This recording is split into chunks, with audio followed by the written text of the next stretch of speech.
నమస్తే, welcome to Andhra Prabha. నేడు Lakshmi. Black rain ప్రస్తుతం వరల్డ్ వైడ్ గా దీనిపైనే చర్చ. మాస్కోలో కురిసిన ఈ రెయిన్ ఎఫెక్ట్ తో కార్లు, బిల్డింగ్లు, భవనాలు, చివరకు రోడ్లు సైతం నల్లగా మారిపోయాయి.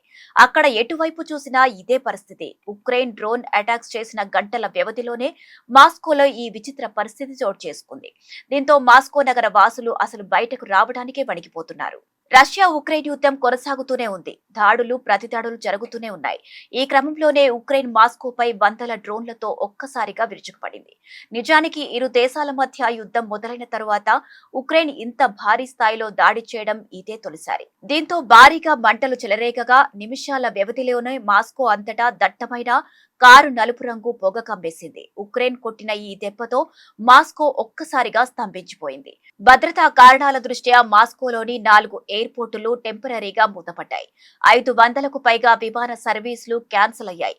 డ్రోన్ శకలాలతో భవనాలు దెబ్బతిన్నాయి. పదుల సంఖ్యలో ప్రజలు గాయపడ్డారు. కజన్ సిటీలో ఏషియన్ నేషనల్ సమ్మిట్ జరగడానికి కొన్ని గంటల ముందు ఉక్రెయిన్ ఈ దాడికి పాల్పడింది. అయితే ఉక్రెయిన్ ప్రయోగించిన డ్రోన్లలో సుమారు 550కి పైగా డ్రోన్లను రష్యా ఎయిర్ డిఫెన్స్ సిస్టమ్స్ తిప్పికొట్టాయని తెలుస్తోంది. దీనిపై అటు ఉక్రెయిన్ ప్రెసిడెంట్ జెలెన్స్కీ కూడా రియాక్ట్ అయ్యారు. వ్లాదిమిర్ పుతిన్ ను చర్చకు రప్పించే ప్రయత్నాల్లో భాగంగా దాడులు చేసినట్లు వెల్లడించారు. ఈ క్రమంలోనే రష్యాపై ఉక్రెయిన్ జరిపిన ఈ భారీ డ్రోన్ దాడి ప్రపంచ వ్యాప్తంగా సంచలనంగా మారింది.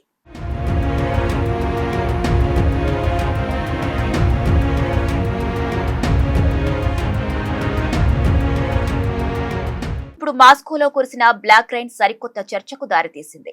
మాస్కోలోని ఆయిల్ రిఫైనరీ డ్రోన్ దాడి జరిగిన నేపథ్యంలో పెద్ద ఎత్తున మంటలు చెలరేగిన సంగతి తెలిసిందే.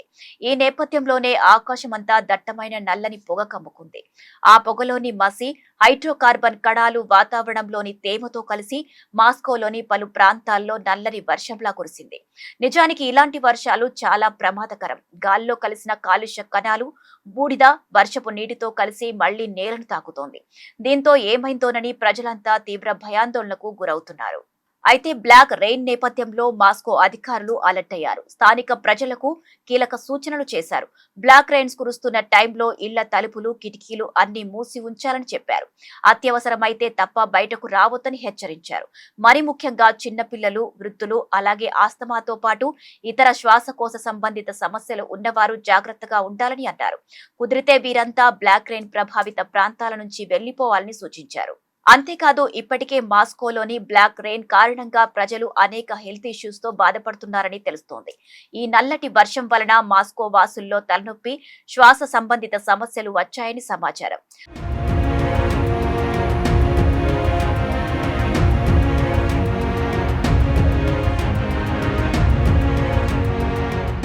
బ్లాక్ రెయిన్ లో కార్బన్ కణాలు, సల్ఫర్ కాంపౌండ్స్, పాక్షికంగా కాలిన ఇంధన అవశేషాలు ఉంటాయి. గాల్లో ఉండే ఈ సూక్ష్మ కణాలను పీల్చుకోవడం వల్ల ఆస్తమా, బ్రోన్కైటిస్ ఉన్నవారికి శ్వాస తీసుకోవడం కష్టంగా మారుతుంది. అంతేకాదు, ఈ వర్షం ఒంటిపై పడితే మంటలు, అలర్జీ, స్కిన్ ర్యాషెస్ వచ్చే ప్రమాదం కూడా ఉంది. పైగా వెహికల్స్ పై, రోడ్లపై, ఇళ్లపై నల్లని ఆయిల్ పొరలా పేరుకుపోతుంది. అలాగే లోకల్ వాటర్ రిజర్వాయర్లు, మట్టిలోకి ఈ కెమికల్స్ చేరడం వల్ల డ్రింకింగ్ వాటర్ కూడా కలుషితం అవుతోంది. బ్లాక్ రెయిన్ వల్ల మాస్కోలో ప్రస్తుతానికి ఆరోగ్య సంక్షోభం రాలేదు, కానీ ప్రమాదం పూర్తిగా తప్పిందని మాత్రం చెప్పలేం.